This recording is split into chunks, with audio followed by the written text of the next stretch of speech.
Alors, Bezrat Hashem, la Gemara aujourd'hui, Shabbat 105, c'est Parashat Vayechi, Yom Sheni, Gemara de Shabbat 105a. Katav otachat notarikon. Alors, comme il y a l'abréviation, on va d'abord faire une introduction. Shabbat, vous savez qu'il est interdit d'écrire Shabbat. Il est interdit d'écrire, interdit de colorier. L'écriture dont on l'apprend, c'est un des 39 principaux interdits. L'écriture, et pas écrire Shabbat, ils écrivaient sur le poteau de Beth Amikdash. Qui veut dire, dans le Beth Amikdash, dans le Mishkan plutôt, de Moshe Rabbeinu, il y avait des poteaux. Maintenant, quand ils voyageaient, ils démontaient le poteau et arrivaient à une destination stationnée, ils remontaient le poteau. Maintenant, c'est écrit que chaque poteau doit garder sa place. Un poteau qui était en nord, il doit être en nord. Nord-sud, il doit être en nord-sud. Sud-ouest, il doit être sud-ouest. Alors, il numérotait le poteau. 1, 2, 3. Alors, quand ils stationnaient, ils remontaient le poteau au même endroit où ils étaient par avant. Okay?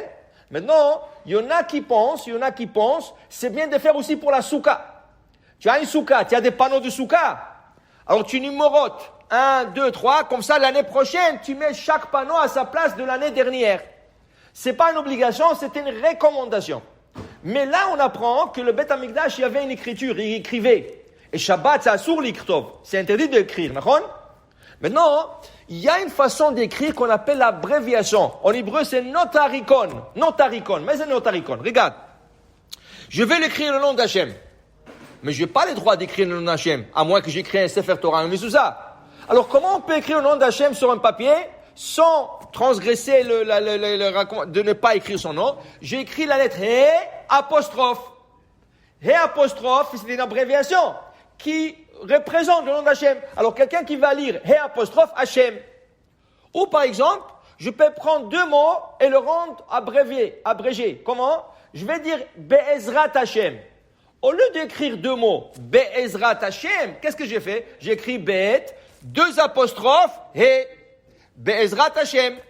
D'accord? Be'ezrat Hachem. Ça, c'est l'abréviation. Ok? Maintenant, il y en a qui pensent, oh, waouh, tu as écrit Be'ezrat Hachem. Est-ce qu'on peut jeter ça à la poubelle? Alors, il y en a qui disent, non. Alors, puisque ça représente le nom d'Hachem, tu ne pourras plus le jeter à la poubelle.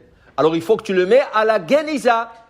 Rav Ovadia Yosef dit non, ça représente le nom d'Hachem, mais c'est une abréviation, c'est pas comme si j'ai écrit le nom d'Hachem. Pour Rav Ovadia Yosef, c'est permis de le jeter. Okay? Si tu veux être strict, alors tu découpes le petit morceau et tu le mets à la Geniza, ou tu le mets dans deux sachets et tu le jettes. Alors le problème se trouve beaucoup quand tu reçois des invitations de mariage. Quand tu reçois des invitations de mariage, toujours à l'entête, ils écrivent Bezrat Hachem. C'est mieux d'écrire Besiata d'Ishmaïa, Bet, Samer, deux apostrophes, Daled, Besiata d'Ishmaïa. Ça, c'est selon toutes les opinions. Séfarad et Ashkenaz, il n'y a pas de problème de le jeter après. Parce que il n'y a pas le nom d'Hachem. C'est le Bet He que les Ashkenaz sont plus stricts. Et les Séfarad, on a droit, ok? Des fois, dans les invitations de mariage, c'est écrit Imeshkachech Yerushalayim Tishkach Yemeni. Ok? Un verset classique qu'on utilise dans les invitations. Le problème, après, tu vas jeter cette invitation dans la poubelle. Tu as jeté un verset de Torah dans la poubelle. Alors, on conseille aux gens qui font le mariage de ne pas mettre un obstacle devant les autres. Qu'est-ce qu'il doit? Qui raccourcit les versets. Qui veut dire Imeshkachech Tishkach Yemeni. Au lieu d'écrire tout le verset, Imeshkachech Yerushalayim, alors tu as omis un mot. Ou Imeshkachech Yerushalayim, 3 points. De telle manière, ce n'est pas un verset complet. Et celui qui la reçoit, qui la jette dans la poubelle, il n'y a pas de problème. Ce n'est pas un verset au complet. Okay? Maintenant, la Gemara, ce matin, elle veut savoir d'où est-ce qu'on apprend l'abréviation. D'où est-ce que sort l'abréviation. Alors voilà, la Gemara nous dit, Amar Rabbi Yochanan, Mishum Rabbi Yossi ben Zimra, Minayin Lashon Trikon la Torah, d'où c'est sorti le mot Avraham. Moi, c'est Avraham. Il s'appelait Avram. Après, Akadosh Baruch Hu a appelé le père de la nation, notre père, notre patriarche, il l'a appelé Avraham. Av Amon Goim Netaticha. Av Amon Goim. Avant Avraham, où est-ce qu'il est né? Dans le pays de Aram. C'est Av Aram. C'était le père de Aram. C'est le père de la nation de Aram.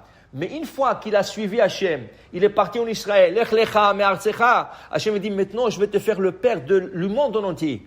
Il lui a ajouté un He. He représente Av Hamon Goïm. C'est le père de toutes les nations. Pas rien d'Aram. Alors tu vois qu'Avram, c'était une abréviation. Nous disons Avram, parce que nous sommes habitués à ce prénom. Mais en vérité, ce prénom-là est une abréviation. Une autre place où il y a l'abréviation, dit la Gemara, le 10 commandements. Comment commence le 10 commandements? Par quel mot? Anochi, Adonai Elohecha, Asher hotzeticha me'eretz Mitzrayim, je suis le Dieu l'éternel qui t'a fait sortir de l'Égypte. Anochi. Mazé Anochi, moi. Mazé, comment tu commences? Moi? Tu commences 10 commandements en disant moi? Okay. Mazé Anochi, dit la Gemara, Anochi est un acronyme. Ana, Nafshi, Ketavit, Yehavit. Moi, mon âme, je l'ai écrit, je vous l'ai donné. Qu'est-ce que c'est l'âme? Dit Akadosh Baruch Hu, c'est la Torah. Mon âme, qui est la Torah, je l'ai écrit, Ketavti, Yahavti, Ana, moi, Nafshi, Nun, c'est Nafshi, mon âme, qui est la Torah, Ketavti, je l'ai écrit, Yahavit, je vous l'ai donné. Alors le mot Anochi dans le 10 commandements, c'est un acronyme. Donc la Gemara discute ce matin, Shabbat. Combien de lettres il faut écrire Shabbat pour transgresser la Torah? La Gemara dit 2 lettres. Si tu écris 2 lettres Shabbat, pas plus que 2 lettres, et ils font du sens, ils se lisent ensemble, ils font du sens, tu as transgressé le Shabbat. Par exemple, tu écris Aleph et Bet. Mazé Aleph, Bet, comment ça se lit? Av. Av, c'est un père, ça fait du sens. Tu as écrit 2 lettres, tu as transgressé le Shabbat. Si tu as écrit Aleph Gimel, ça n'a pas de sens. Ag. Il n'y a pas de sens de Ag. Alors c'est une interdiction rabbinique, pas toraïque.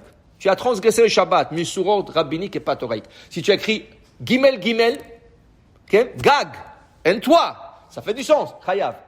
Donc la Gemara veut dire, si j'ai écrit He apostrophe, Hachem, alors j'ai pas écrit 2 lettres, j'ai écrit He apostrophe, abréviation, notaricon. Est-ce que ça existe? Puisqu'on voit que le notaricon c'est de la Torah, parce qu'Avram c'est un notaricon, Anochi c'est un notaricon, alors normalement, écrire Shabbat, une lettre, apostrophe, même si c'est rien qu'une lettre, ça fait déjà du sens et ça a déjà ça veut dire ça porte tout un mot ou des fois 2 mots dedans, ça devrait être chayav, coupable. Ça veut dire que le Shabbat, il faut pas écrire même pas une lettre, même pas une lettre. Il faut faire attention à cela. Baruch Adonai le'olam. Amen ve amen.